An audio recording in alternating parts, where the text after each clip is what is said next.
नमस्कार, आप देख रहे हैं न्यूज नेशन में हूं पिनास त्यागी। राष्ट्र में विजयते में अगले 90 मिनट तक आपको हर खबर दिखाएंगे, लेकिन सबसे पहले बात मोदी सरकार के खिलाफ लाए गए विपक्ष के अविश्वास प्रस्ताव की करते हैं, जो गिर गया और जो गिरना था भी।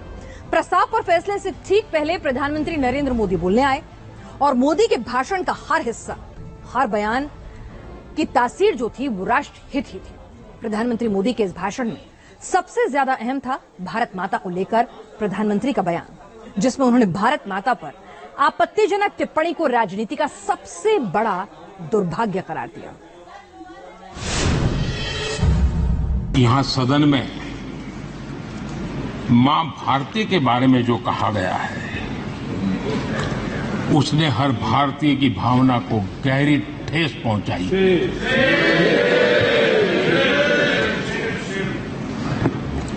अध्यक्ष जी, पता नहीं मुझे क्या हो गया है। सत्ता के बिना ऐसा हाल किसी का हो जाता है। सत्ता सुख के बिना जी नहीं सकते। और क्या क्या भाषा बोल रहे हैं। आदरणीय अध्यक्ष जी, पता नहीं क्यों कुछ लोगों को भारत मां की मृत्यु की कामना करते नजर आ रहे हैं। इससे बड़ा दुर्भाग्य क्या है। ये वो लोग हैं जो कभी लोकतंत्र की हत्या की बात करते हैं, कभी संविधान की हत्या की बात करते हैं। दरअसल जो इनके मन में है वही उनके कृतित्व में सामने आ जाता है। मैं हैरान हूं। और ये बोलने वाले कौन लोग हैं? क्या ये देश भूल गया है? ये 14 अगस्त विभाजन विभीषिका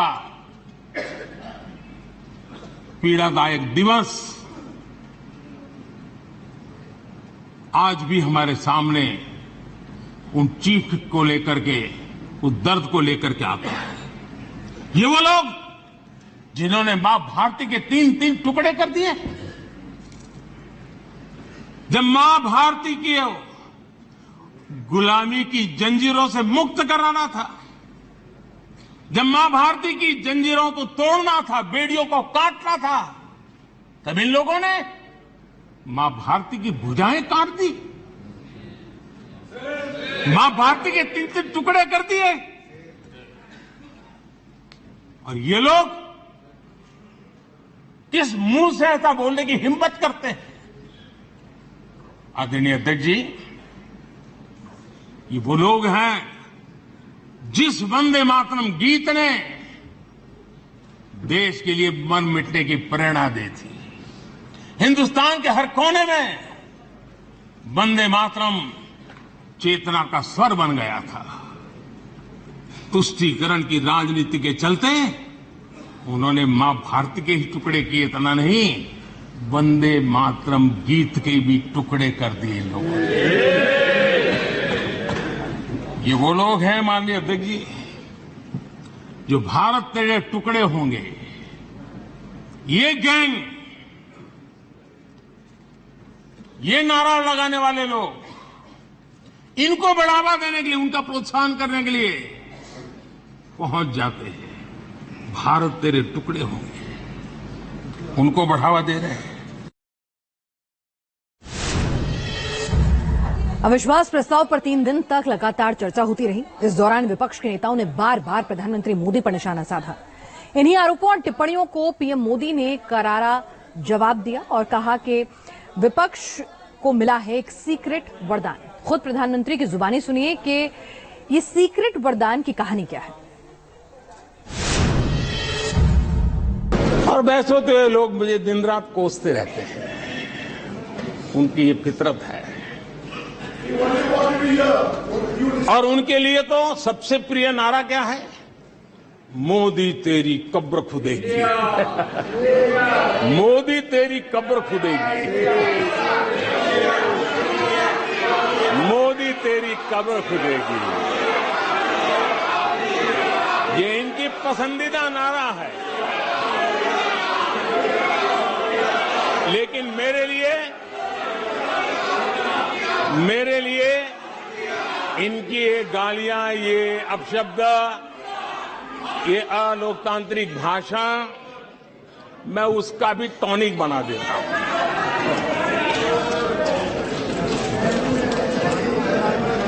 और ये ऐसा क्यों करते हैं और ये क्यों होता है, आज मैं सदन में कुछ सीक्रेट बताना चाहता हूं। मेरा पक्का विश्वास हो गया है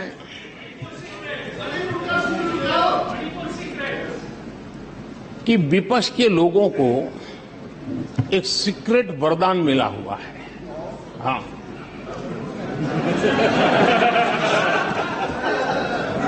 सीक्रेट वरदान मिला हुआ है जी। और वरदान ये कि ये लोग जिसका बुरा चाहेंगे उसका भलाई ही होगा।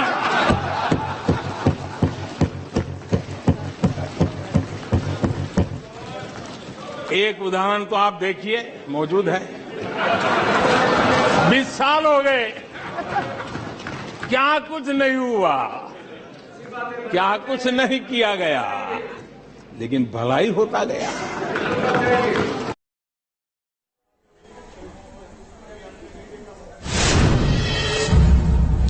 पीएम मोदी को लेकर आपत्तिजनक टिप्पणी करने वालों में एक नाम कांग्रेस के वरिष्ठ सांसद अधीर रंजन चौधरी का भी है। इस टिप्पणी के चलते अधीर रंजन के खिलाफ जांच भी बैठ गई है और जांच पूरी होने तक वो सस्पेंड रहेंगे। अधीर रंजन चौधरी को लेकर पीएम मोदी ने क्या कहा, कैसे ली सियासी चुटकी, ये भी देखिए जरा। इस बार अधीर बाबू को क्या हाल हो गया, उनकी पार्टी ने उन्हें बोलने का मौका नहीं दिया। ये तो कल अमित भाई ने बहुत जिम्मेवारी के साथ कहा कि भाई अच्छा नहीं लग रहा है, और आपकी उदारता थी कि उनका समय समाप्त हो गया था तो भी आपने उनको आज मौका दिया, लेकिन गुड़ का गोबर कैसे करना उसमें ये माहिर है।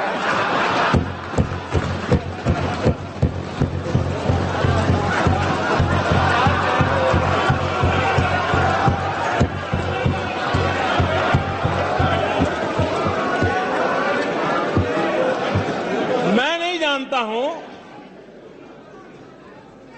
कि आखिर आपकी मजबूरी क्या है, क्यों अधीर बाबू को दरकिनारे कर दिया गया। पता नहीं कलकत्ता से कोई फोन आया हो। और कांग्रेस बार बार उनका अपमान करती है। कभी चुनावों के नाम पर उन्हें अस्थायी रूप से फ्लोर लीडर से हटा देते हैं। बिट्टू जी,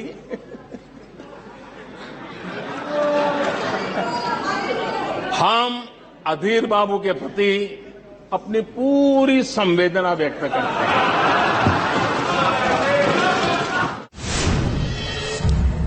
मोदी सरकार के खिलाफ नो कॉन्फिडेंस मोशन लाने में सबसे आगे थी कांग्रेस पार्टी, लेकिन कांग्रेस के इस नो कॉन्फिडेंस को पीएम ने सदन के पटल से एक नई ही परिभाषा दी थी। एक ऐसी परिभाषा जिसे सुनने के बाद विपक्षी सांसद सदन से निकल गए। कांग्रेस अपने घमंड से इतनी चूर हो गई है, इतनी भर गई है कि उसको जमीन दिखाई तक देती नहीं है। आदरणीय अध्यक्ष जी, देश के कई हिस्सों में कांग्रेस को जीत दर्ज करने में अनेक दशक लग गए हैं। तमिलनाडु में कांग्रेस की आखिरी बार 1962 में जीत हुई थी। 61 वर्षों से तमिलनाडु के लोग कह रहे हैं कांग्रेस नो कॉन्फिडेंस। राहुल गांधी ने चर्चा के दौरान कहा था कि वो दिमाग से नहीं दिल से बोलने आए हैं। आज पीएम मोदी ने उसी दिल को लेकर बयान दिया और बताया कि राहुल के दिल पर ना तो उन्हें और ना ही जनता को भरोसा है। कहा था जो शब्द रूमी ने कहा था जो शब्द दिल से आते हैं वो शब्द दिल में जाते हैं। तो आज मैं दिमाग से नहीं बोलना चाह रहा हूं, मैं दिल से बोलना चाह रहा हूं। कल यहां दिल से बात करने की बात भी कही गई थी। उनके दिमाग के हाल को तो देश लंबे समय से जानता है, लेकिन अब उनके दिल का भी पता चल गया। और अध्यक्ष जी, इनका मोदी प्रेम तो इतना जबरदस्त है जी, 24 घंटे सपने में भी उनको मोदी आता है। मोदी अगर भाषण करते समय बीच में पानी पिए तो ये कहते हैं, अगर पानी भी पिया तो सीना तान के कहते देखिए मोदी को पानी पिला दिया। अगर मैं गर्मी में कड़ी धूप में भी जनता जनार्दन के दर्शन के लिए चल पड़ता हूं, कभी पसीना पोंछता हूं तो कहते हैं देखिए मोदी को पसीना ला दिया। देखिए इनका जीने का सहारा देखिए। एक गीत की पंक्ति है, डूबने वाले को तिनके का सहारा ही बहुत। डूबने वाले को तिनके का सहारा ही बहुत। दिल बहल जाए फकत इतना इशारा ही बहुत। इतने पर भी आसमां वाला गिरा दे बिजलियां। इतने पर भी आसमां वाला गिरा दे बिजलियां। कोई बतला दे जरा ये डूबता फिर क्या करे। आदरणीय अध्यक्ष जी, मैं कांग्रेस की मुसीबत समझता हूं। और यार रुक रहे एक छोटे से ब्रेक के लिए, जल्द लौटेंगे, आप बने रहिएगा न्यूज नेशन के साथ।